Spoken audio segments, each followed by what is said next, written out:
Matagal-tagal na pong balak sakupin ng China ang Taiwan. Mula po noon, tinatadtad na po ng black propaganda ng China ang Taiwan. At lagi po nilang pinapalibutan ang Taiwan Strait para po sindakin ang Taiwan. Ito na po ba ang simula ng gera between China at ng Taiwan?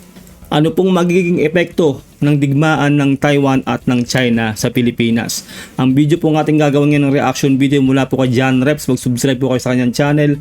Ang title po nito, Sundalong Pilipino Pinaghahanda dahil posibleng madamay ang bansa kung lulusob ang China sa Taiwan. Simulan na po natin to. Let's do this.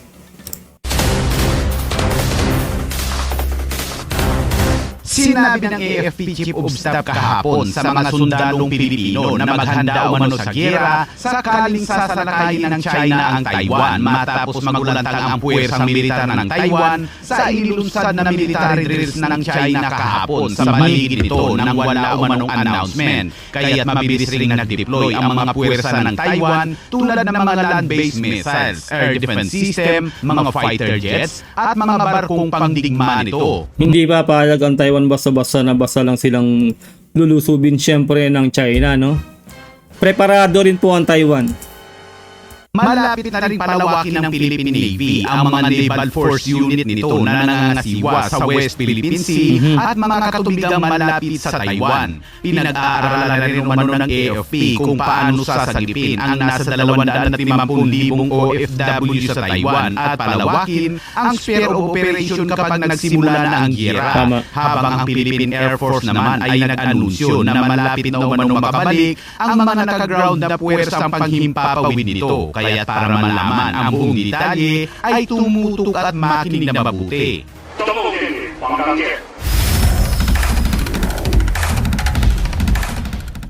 Malapit ng palawakin ng Philippine Navy ang mga naval force unit nito na nangangasiwa sa West Philippine Sea at mga katubigang malapit sa Taiwan para mas maipagtanggol ang interes ng bansa sa gitna ng lumalaking paninindigan ng China. Sinabi ng tagapagsalita ng Philippine Navy para sa West Philippine Sea na si Rear Admiral Roy Vincent Trinidad na inaprubahan umano kamakailan ng Department of National Defense ang reorganisasyon ng Naval Forces West hanggang sa West Naval Command at Naval Forces Northern Luzon hanggang sa Northern Luzon Naval Command. Ang Naval Forces West sa Puerto Princesa sa Palawan ay isang naval unit na namamahala sa maritime security sa Palawan, kabilang ang mga pag-aangkin ng Pilipinas sa Kalayaan Island Group sa West Philippine Sea. Samantala pinangangasiwaan naman ng Naval Forces Northern Luzon sa San Fernando sa La Union ang maritime security sa Panatag Shoal, Balintang Channel sa Hilaga na nakaharap sa Taiwan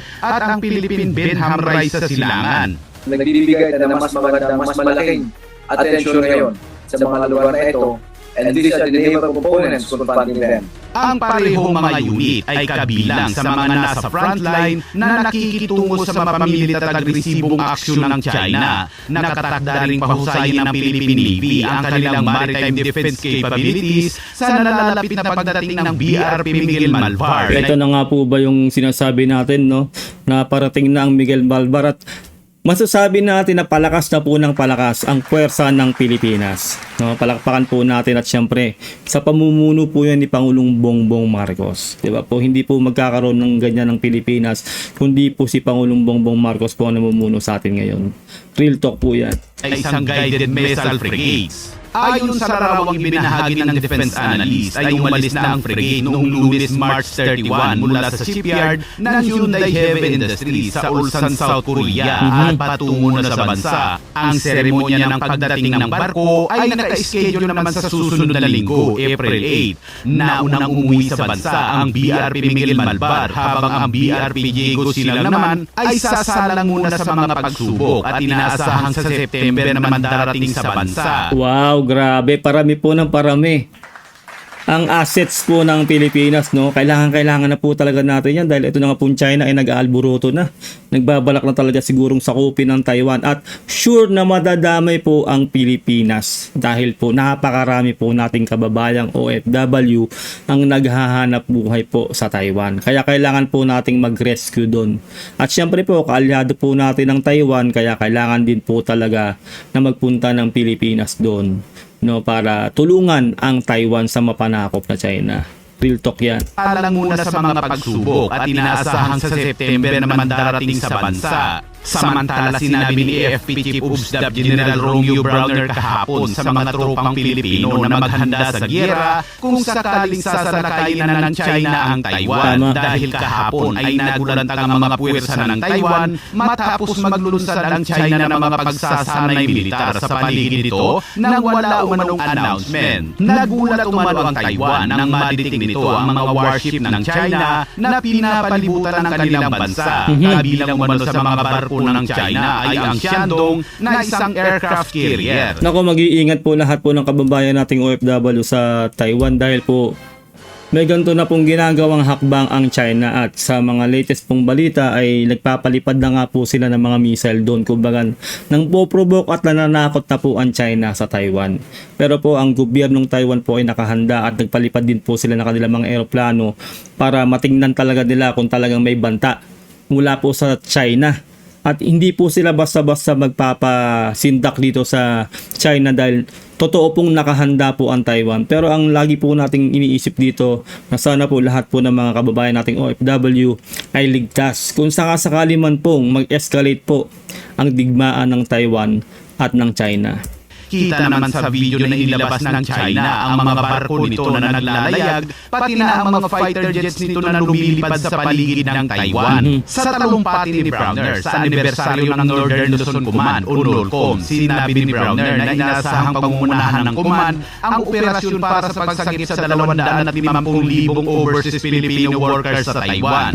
Ani Browner, magsimulang magplano para sa mga aksyon kung sakaling magkaroon ng pagsalakay sa Taiwan. Yun nga po ang dapat gawin talaga ng Pilipinas na habang maaga nung hindi pa man po nangyayari, dapat po nakahanda na po ang Armed Forces of the Philippines para i-rescue ang ating mga kababayang OFW. At syempre po sa ating mga kababayang OFW, no, sana po maging skeptical po kayo at dapat po ay mabilis po kayong umaksyon din sa paglisan nyo po dyan sa Taiwan kung sakasakali po. Pag nakaramdam na po kayo na hindi na po safe sa Taiwan, ay gawin nyo na po ang lahat ng paraan para po makapaglikas na po kayo.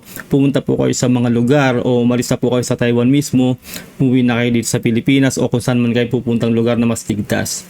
Kasi po, kayo po talaga ang totoong tunay na makakatulong sa mga kaligtasan nyo dyan sa Taiwan dahil kayo po ang mismong mga taong nandiyan po sa kung sakaling gerahin talaga ng China ang Taiwan, kayo lang po talaga ang magdiligtas sa sarili nyo. Kumbaga po yung rescue na darating po dyan sa inyo ay kumbaga nangyari na. No, nangyari na yung digmaan, kaya nga po i-rescue pa lang po kayo. Kailangan po kayo po ang gumawa ng paraan para totally makaligtas po kayo sa digmaan. 50,000 overseas Filipino workers sa Taiwan. Ani Browner, magsimulang magplano para sa mga aksyon kung sakaling magkaroon ng pagsalakay sa Taiwan at i-extend nila ang sphere of operation. At isa pa, ay hindi umano maiiwasang madamay tayo. Tama. But let me give you this challenge, this further challenge. Do not be content with securing just the northern hemisphere up to Magulis Island. So extend na natin yung sphere of operations natin. Because if something happens to Taiwan, inevitably we will be involved. Tama. Unang-una, kaalyado natin ng Taiwan at napakalapit po ng Taiwan sa Pilipinas. No, malapit lang po sa Batanes yan, correct me if I'm wrong. Doon po sa ating islang Batanes, talagang ang lapit po. Pagka po nagkabombahan yan, no, may impact po talaga ang Pilipinas. At yun nga po, yung sinasabi ko, no, kaalyado natin ng Taiwan, kailangan po natin silang tulungan. Ganun po yung mangyayari dyan. At syempre, vice versa, kung tayo rin po ay salakayin ng China, tutulong din po ang Taiwan sa atin. Kasi po magkakaalyado tayo. At talagang madadamay ang Pilipinas dahil nga po, marami po tayo mga kababayang OFW na naghahanap buhay doon sa Taiwan. Real talk yan.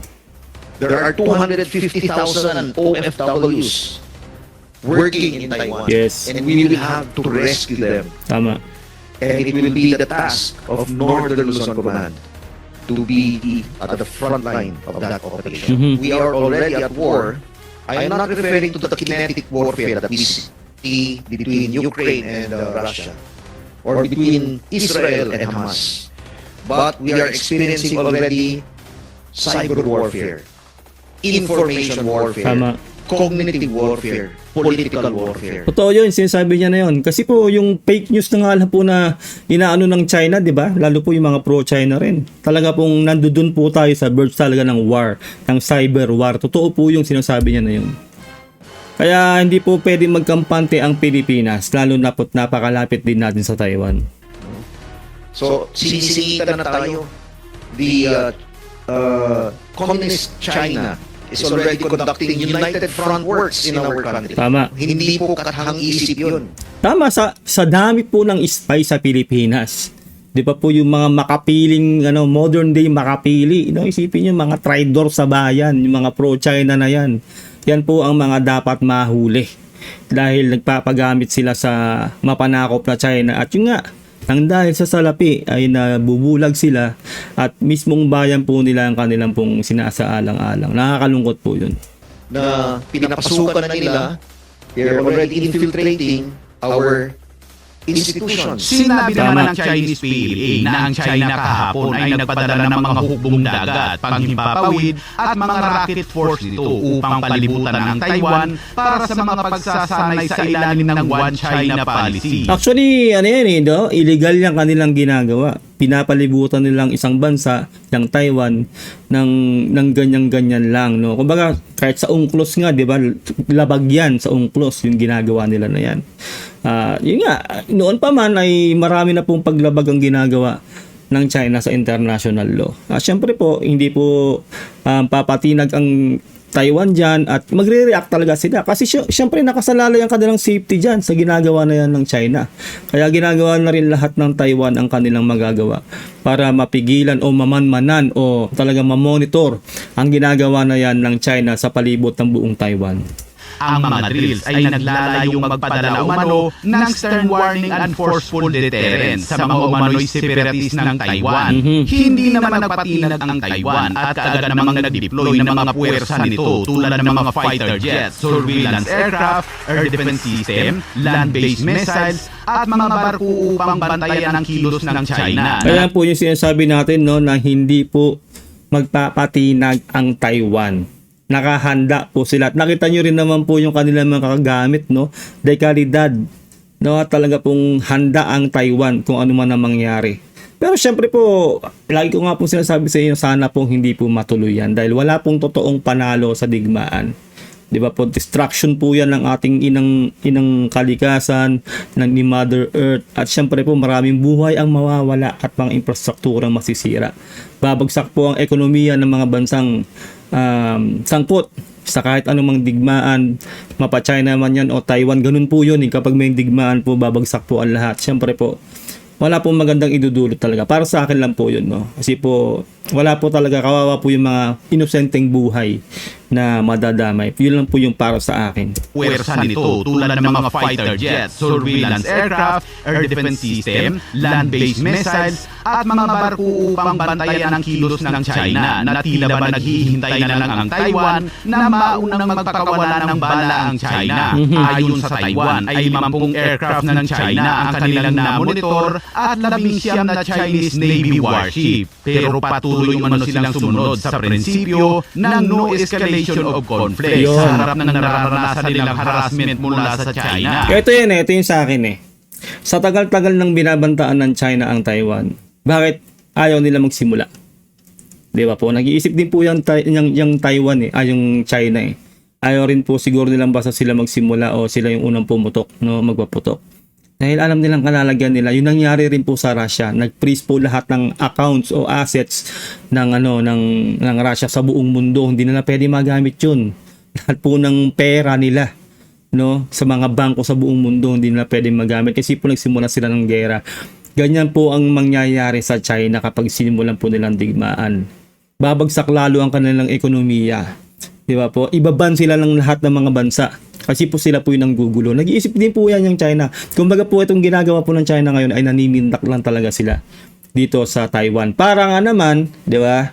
Kung sakasakali mabadrip na talaga itong Taiwan at sila yung unang nagpaputok, sasabihin ng China ay hindi sila nagsimula ng gulo. Na which is hindi nga po gagawin din ng Taiwan yon. Kahit ano pong pagbabanta o ginagawang ganyan ng China, hindi po mauunang magpaputok ang Taiwan.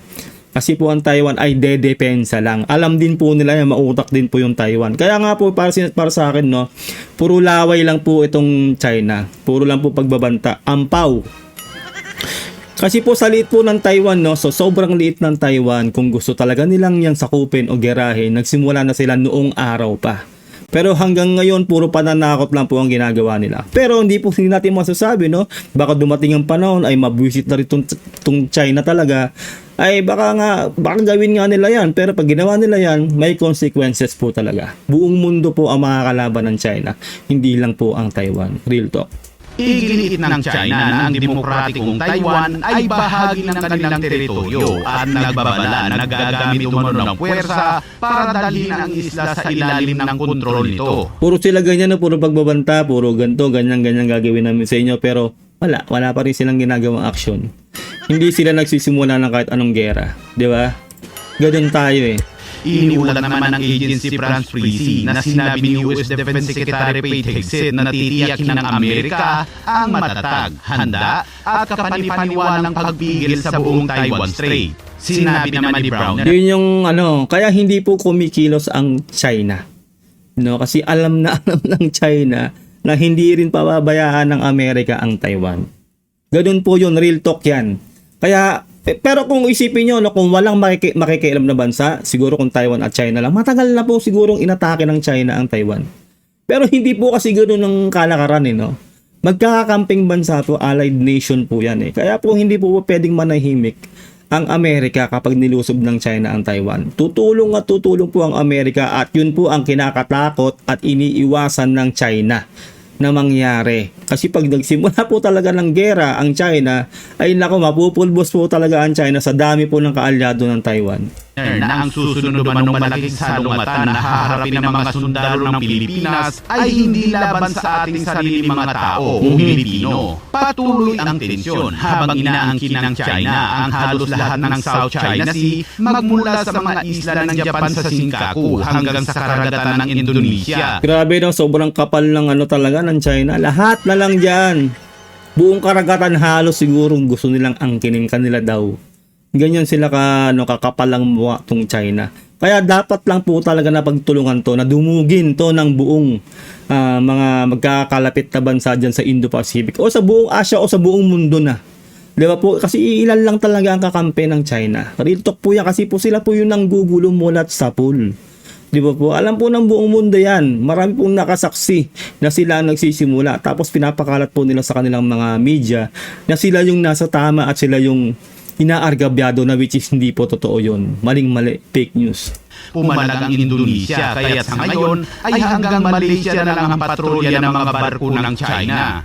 Samantala sinabi naman ni Castillo ng Philippine Air Force sa isang press con sa Camp Aguinaldo na malapit na umano makabalik ang fleet ng mga FA-50 fighter jets dahil malapit na umano matapos ang komprehensibong inspeksyon ng mga FA-50 at nangako na ibalik ang fleet na ito sa full operation status ngayong linggo. Ani Castillo ay hinihintay lamang umano nila ang result ng voice at data extraction na isinagawa sa ibang bansa. Mahalaga ang mga FA-50 fighter jets sa mga mahalagang misyon ng Air Force tulad ng Maritime Patrol, Airspace Security at suporta sa patuloy na nakatutok ng mga operasyong militar. Ngayong nakaground ang mga FA-50 fighter jets ay patuloy pa rin namang nagsasagawa ang Philippine Air Force ng mga Maritime Patrol gamit ang mga A-29 Bravo Super Tucano aircraft sa mga strategic water. Yun po yung lagi ko sinasabi na wag po sana tayo maging kampante. No, na wag po tayo magpabaya na magbantay sa ating EEZ. Na yan naman po ay ginagawa po talaga ng ating Armed Forces of the Philippines. Kaya malaking kudos po, no, hindi po sila tumitigil para bantayan ng ating mga EEZ. A-29 Bravo Super Tucano aircraft sa mga strategic water. At bilang isang Pilipino, ano ang reaksyon mo sa mga kaganapang ito? Ayun lang po, no, ating po nagawa ng reaction video, ang napakagandang video to ni John Reps. Ano pong komento nyo dito po sa napanood natin? Ako po ay sobrang nagagalak at natutuwa dahil palakas na po ng palakas ang ating Armed Forces of the Philippines.